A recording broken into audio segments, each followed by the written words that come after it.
दोस्तों Bombay high court में stenographer बनने का सबसे बड़ा मौका शायद ही ये दोबारा फिर मिले, क्योंकि बता दे बम्बई हाई कोर्ट के द्वारा स्टेनोग्राफर के लिए नई भर्ती की नोटिफिकेशन जारी कर दी गई है। और सबसे महत्वपूर्ण चीज, इसमें सैलरी आप लोग देखेंगे तो हैरान रह जाएंगे। 49,000 से लेके आपको 1,55,000 तक आप लोगों की सैलरी होगी। तो आइए जानते हैं इसकी पूरी सच्चाई, क्या सिलेक्शन प्रोसेस होगी, कौन कौन से छात्र छात्राएं इसमें आवेदन करेंगे, सारी चीजें हम लोग समझते हैं। बम्बई हाई कोर्ट के अंदर जो है ये रिक्रूटमेंट जारी की गई है, जिसमें आप लोगों को बता दें तो स्टेनोग्राफर के लिए इसमें पोस्ट होगी, जो कि लोअर ग्रेड की ये पोस्ट रहने वाली है। जिसमें आप लोगों को क्लियर कर दें, इसमें सिलेक्शन के प्रोसेस जो है थोड़ा सा अलग रहेगा। अलग ये है कि इसमें सिलेक्शन के जो लिस्ट है, दो लिस्ट तैयार किए जाएंगे। एक तो आपका फाइनल सिलेक्शन के लिए और एक रहेगा वेटिंग के लिए। अब दोनों को हम लोग समझेंगे, थोड़ा सा ध्यान से आप लोगों को समझना है। इसमें सिलेक्टेड लिस्ट जो होगा, जैसे आप लोगों का जो मेरिट तैयार किया जाएगा, उसमें जिनका सिलेक्शन लिस्ट में होगा तो उनका डायरेक्ट सिलेक्शन हो जाएगा। और एक वेटिंग लिस्ट जो होगा वो 2 साल तक आप लोग वेटिंग में रहेंगे। अगर कोर्ट को जरूरत पड़ा बीच में कि इसमें खाली हो गया सीट, तो जो वेटिंग में बचेंगे उनको उसमें सिलेक्शन दिया जाएगा। हाँ, उसके अलावा अगर जो वेटिंग मतलब सिलेक्शन लिस्ट में आ गए हैं और किसी वजह से वो उपस्थित वहां पे नहीं हुए, तो जो वेटिंग में है वो वेटिंग वाला भी इसमें सिलेक्शन ले पाएंगे। तो इस तरह से इसमें प्रावधान की गई है। तो आप लोग ध्यान से देख लीजिए, समझ लीजिए। आगे हम लोग सबसे महत्वपूर्ण चीज पे बात करते हैं, इसमें जो पोस्ट दिए गए हैं। तो दोस्तों पोस्ट जो है 3 जगह पे बांटा गया है, 3 कोर्ट में। जैसे एक हाई कोर्ट मुंबई में रहेगा, दूसरा दोस्तों नागपुर में, और तीसरा जो है औरंगाबाद में। अब तीनों में अलग अलग पोस्ट दिए गए हैं, मतलब संख्या। जैसे कि इसमें हाई कोर्ट मुंबई के लिए देखेंगे तो 44 पोस्ट रहेंगे टोटली इसमें मुंबई हाई कोर्ट में, जो कि स्टेनोग्राफर के लिए होगा। और इसमें पीडब्ल्यूडी में जो आएंगे तो 4% उनके रिजर्व किया गया। तो 2 जो है पोस्ट इसमें फिजिकल हैंडीकैप जो होंगे उनके लिए रिजर्व किया गया है। और साथ ही इसमें क्या बताए थे, एक होगा सिलेक्शन लिस्ट, एक होगा वेटिंग लिस्ट। दोनों में क्या है कि ये सिलेक्शन लिस्ट 42 जो है डायरेक्ट आप लोगों का मेरिट तैयार किया जाएगा, और जो इस लिस्ट में आएंगे उनका सिलेक्शन हो जाएगा। और 11 जो है आप लोगों के लिए वेटिंग में रखा जाएगा आपको, कि अगर इन 42 में से कोई छात्र वहां पे नहीं पहुंच पाए तो ये 11 वाले जो है इसमें आप सिलेक्शन ले पाएंगे और उनको इसमें सिलेक्शन दिया जाएगा। तो इस तरह से प्रावधान इसमें की गई है। उसके बाद नागपुर के लिए बात करेंगे तो नागपुर में जो है 4 पोस्ट रहेंगे।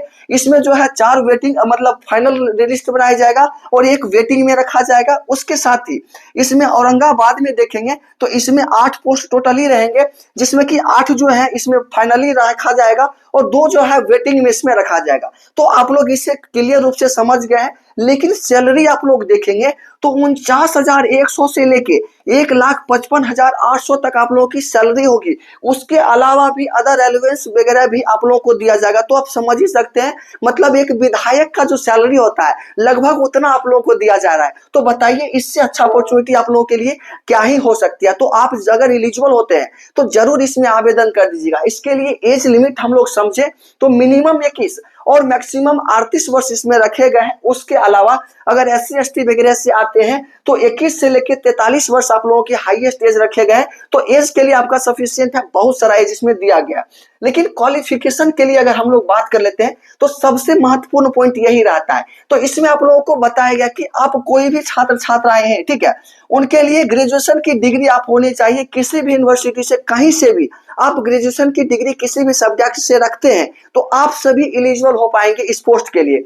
उसके साथ ही आप लोगों को बताया गया, अगर कोई स्टेनोग्राफर के कोई पहले से एक्सपीरियंस रखते हैं 3 साल या 3 साल से कम के, तो उनको थोड़ा सा वरीयता एजुकेशन क्वालिफिकेशन में दिया जाएगा। ये कोई जरूरी नहीं है, बस आप इतना समझ के चले कम से कम ग्रेजुएशन की डिग्री है तो आप लोग इसमें आवेदन कर पाएंगे। उसके अलावा एक चीज और भी दिया गया प्रेफरेंस के लिए, मतलब क्या, अगर कोई छात्र है जो डिग्री किए हुए हैं लॉ में, कि लॉ की डिग्री अगर किसके पास है किसी के पास, तो उनको क्या है कि सबसे पहले अपना प्रेफरेंस दिया जाएगा। मतलब अगर एक ग्रेजुएशन के छात्र हैं और एक लॉ के डिग्री के छात्र हैं तो दोनों को अगर देखा जाएगा तो सबसे पहले लॉ वाले छात्रों को इसमें सिलेक्शन दिया जाएगा, फिर ग्रेजुएशन वाले को दिया जाएगा। तो ये चीजें इसमें बताई गई है। मतलब मिनिमम आप लोग समझ लीजिए ग्रेजुएशन की डिग्री है तो आप आवेदन कर पाएंगे। उसके साथ ही एक चीज बताया गया कि शॉर्ट हैंड स्टेनोग्राफर के लिए है तो शॉर्ट हैंड की एग्जामिनेशन को कंप्लीट किए होंगे, जिसमें कि 80 वर्ड पर मिनट के स्पीड के शॉर्ट हैंड आप लोगों के होने चाहिए, जिसमें आप लोगों को क्लियर किया गया government commercial certificate certificate examination, जो कि महाराष्ट्र सरकार के द्वारा ये एग्जामिनेशन करवाई जाती है, तो इसका सर्टिफिकेट आप लोगों के पास है तो आप लोग एलिजिबल हो पाएंगे। उसके साथ ही इसमें जो है इंग्लिश टाइपिंग के लिए भी आप लोगों को बताया गया है कि 40 वर्ड पर मिनट का इंग्लिश टाइपिंग भी आप लोगों के साथ होने चाहिए। Graduation, short hand plus English typing का नॉलेज तीनों है आपके पास। उसके साथ ही दोस्तों गवर्नमेंट कमर्शियल सर्टिफिकेट है या फिर ITI के सर्टिफिकेट आप लोग रखते हैं कंप्यूटर में, तो आप सभी इसमें एलिजिबल हो पाएंगे, आप सभी इसमें आवेदन कर पाएंगे। ये आपकी एजुकेशन क्वालिफिकेशन योग्यता आपको बताई गई है। उसके साथ ही दोस्तों आगे हम लोग बात करते हैं सबसे महत्वपूर्ण चीज पे कि इसमें आप लोगों के लिए जो दिया गया है कि मैंडेटरी चीज, जैसे आप लोगों के जो है गुड कैरेक्टर होने चाहिए, कोई केस वगैरह आपके पास नहीं होना चाहिए। मतलब आप जब इसमें जाएंगे सिलेक्शन में तो आपका कैरेक्टर सर्टिफिकेट भी मांगा जाता है। उसके बाद पुलिस वेरिफिकेशन होता है, तो क्राइम वगैरह आप लोग नहीं किए होंगे, आप पर केस नहीं चलता होगा, ये सभी चीजें आप लोग को ध्यान में रखनी है। तो खैर ये सभी जनरल सभी चीजें में मांगा जाता है। उसके बाद हम लोग बात करते हैं स्कीम ऑफ एग्जामिनेशन के लिए। तो एग्जामिनेशन की स्कीम क्या होगी तो थोड़ा ध्यान से आप लोग समझेंगे। तो देखिए इसमें क्लियर किया गया कैंडिडेट के लिए जो सिलेक्शन लिस्ट जो तैयार की जाएंगी उसमें जो है आप लोगों को डिसाइड किया जाएगा सर्वप्रथम short hand test, typing test, उसके साथ दोस्तों वाइवा जो होगा वो, ये तीनों के अनुसार आप लोगों की सिलेक्शन लिस्ट तैयार की जाएगी, जिसमें आप लोग देखेंगे तो शॉर्ट हैंड और टाइपिंग दोनों जो है 40-40 मार्क्स के इसमें होने वाले हैं। मतलब शॉर्ट हैंड भी 40 मार्क्स के होंगे और टाइपिंग टेस्ट भी 40 मार्क्स के होंगे। उसके साथ ही दोस्तों वाइवा जो है ये 20 मार्क्स के होंगे। अगर टोटल हम लोग देखेंगे तो 40 + 40 ठीक है प्लस 20, मतलब जो है आप लोगों का 100 मार्क्स पे आप लोगों का फाइनल सिलेक्शन तैयार इसमें लिस्ट किया जाएगा, जो क्लियर किया गया है। अब आगे हम लोग समझते हैं कि शॉर्ट हैंड और टाइपिंग वगैरह। उसके बाद हम लोग पार्ट वाइज अगर समझते हैं तो इसमें देखिए पार्ट ए में शॉर्ट हैंड जो है 40 मार्क्स के रहेंगे, जिसमें आप लोग देखेंगे तो 400 वर्ड का आप लोगों को जो है इंग्लिश का एक पैराग्राफ लिखना होता है शॉर्ट हैंड में, जिसमें कि आप लोगों को बताया गया कि 5 मिनट आप लोगों को टाइमिंग दिया जाएगा, जिसमें कि 400 वर्ड के जो है शॉर्ट में आप लोगों को लिखना होता है।